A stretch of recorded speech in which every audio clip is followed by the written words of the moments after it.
welcome back to the channel. In today's video, I'm going to show you guys how you guys can allow pop-ups on Safari. So if you guys are just browsing the web and you're looking to go on a website and there's a pop-up to that website and it just says blocked pop-ups, this is what you have to do to get past that portion. All you have to do is go over to your settings and open up your settings. Once you're on your settings here, you just want to scroll all the way down until you see Safari.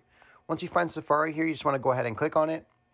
And then once you're in here, you just want to scroll down. Under General, you will see Block Pop-ups.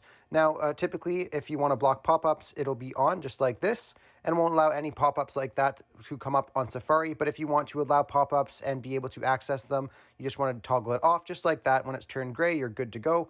Anyhow, I really hope I was able to help you guys out with showing you guys how to do this on your iPhones. If this video does help you out, be sure to leave a like on the video and subscribe for more. Thanks for watching.